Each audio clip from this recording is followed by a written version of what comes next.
Good morning. How's everybody? All right, so today we're going to talk about exercise adherence. All right, fucking ripper morning, nice and early. All right, guys, we're talking about exercise adherence. All right, this is a big one, especially with people and always trying to train optimal, always trying to reach for the best. All right, so one thing you have to realize in life is not everything's perfect. It's not linear. Not everything's always going to play out as you see.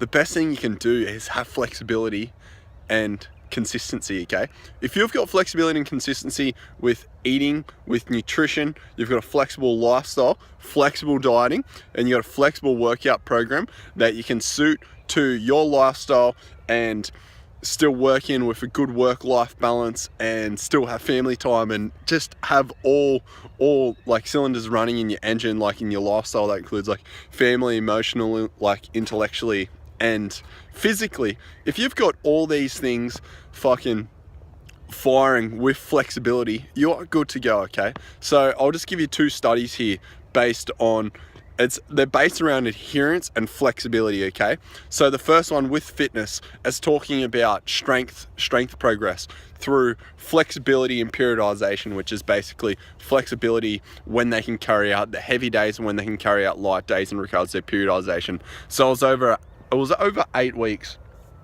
So over these 8 weeks, there was a group of people who they all carried out the same amount of volume, sets times reps times weight. They all did the same workouts, but there was one group who got to choose to do when they got to choose when to do their strong days. So they got to choose when to do their heavy days and when they got to choose their lighter days. And then there was the other group, had to adhere to the certain workouts on specific days. Okay, so mind blown, boom. Guess what? The guys who had the flexibility in the lifestyle, they chose when to work hard and they chose when to back off through auto regulation on like feeling like how they feel in the day. Like that, if you're feeling good on one day, set some PRs, like just really push the envelope, push the threshold, overreach, and then they knew when to back off on certain days.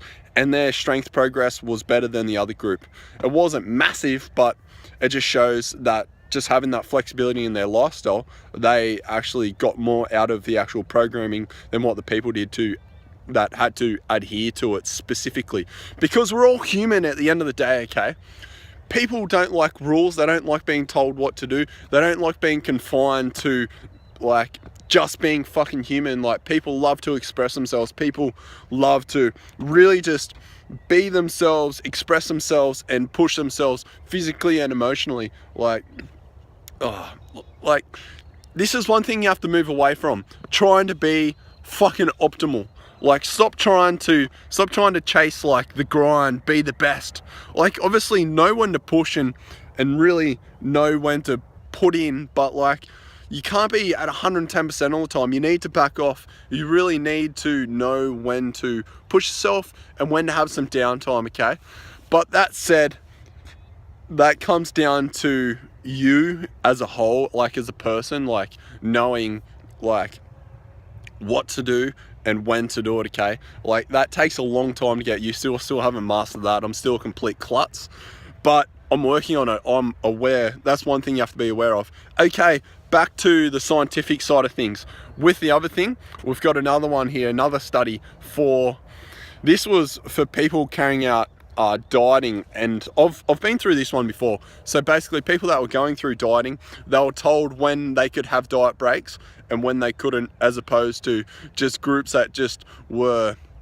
So I'll start again. So one group was told that they were going on diet breaks and they could just have a break from their diet and then hop back on it. So they're 4 weeks on, 2 weeks off, okay?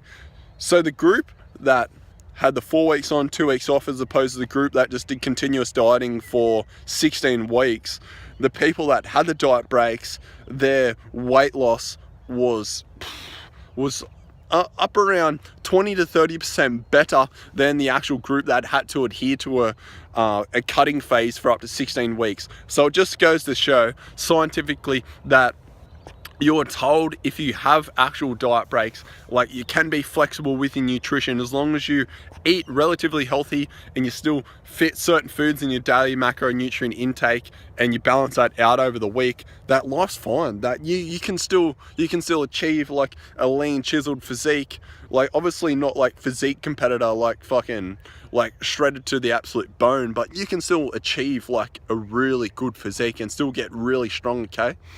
So these two beautiful things through flexibility, they just show that being flexible is actually can be better, okay?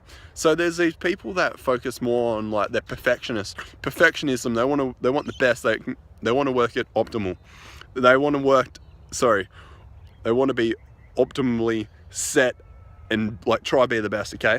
So with programming, I can give you the best program, but if it's not fun, realistic and enjoyable and it doesn't fit your lifestyle, you're not going to adhere to it. So what's the point of having this fucking amazing program if you're not going to adhere to it?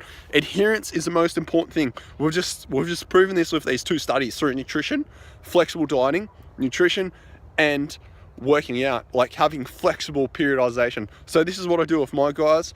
Like I tell them I've become really big on auto regulation, to work out heavy when you're feeling good and to back off and to really carry out the lighter days when you're a little bit sleep deprived, you might be a little bit dehydrated, you're a little bit underperformed, because not everything's going to be perfect. So given we know all this, like adherence, okay, be aware of adherence, know when to push and when to back off, because strength is a byproduct of muscle, all right? But muscle equates to how much volume you carry out, and they have weekly and monthly targets in regards to like periodization, okay? So even though you're having a lighter day, you're still working towards an end goal. Like you're still progressing. You don't have to grind to the 5x5 fucking heavy squats all the time. You can back off. You can do sets of 10, so you can do rep ranges of 10 to 15 and have one heavy day that week and still make fucking good progress, okay? This is one thing that people don't know about periodization, like whether they're carrying out concurrent, undulating, fucking like a wave modular periodization, whatever. Same goes for dieting. Like you need to have breaks, you need to know when to back off. And this can just be when you're not feeling great, when you're feeling run down, when you're feeling sick. You just do the minimum amount of work required and you just go from there. Just really enjoy life. Make it flexible. Be flexible, okay? Because if you're not flexible, you're gonna fail. Especially at so many things, because so many things come up, you might miss a workout. That's why so many people doing a full body program, a 3-day split, or upper body, lower body program, 4-day split during the week, have so much more adherence to people that are trying to work out one muscle group a week, 6 days a week, and they're in the gym for 2 fucking hours doing chest. Like, just be smart about it, all right? Be realistic and smart. Try to do your best and just go from there, all right?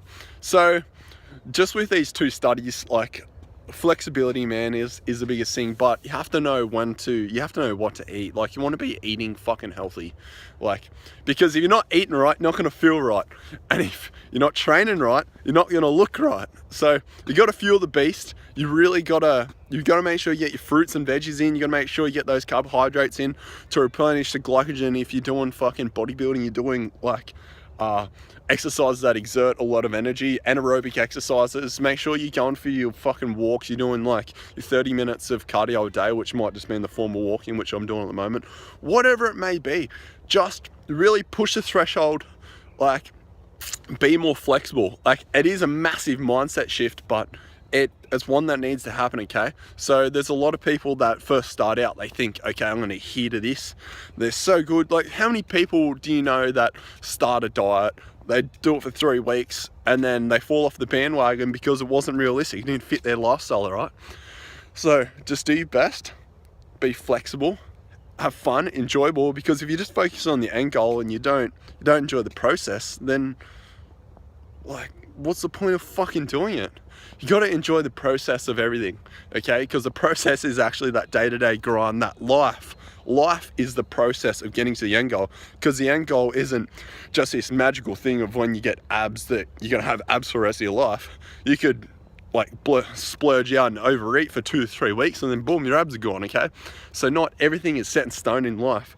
Be flexible and really just set some goals and enjoy the process of working towards them. And I've told you this through periodization and flexible nutrition, okay guys? So you can work this in and around your lifestyle, okay? Your lifestyle comes first and then work fitness and that into it.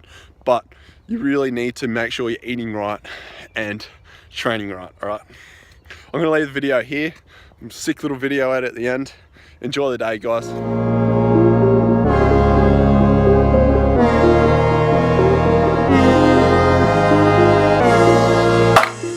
Black and white, if only we could see it's our eyes, babe.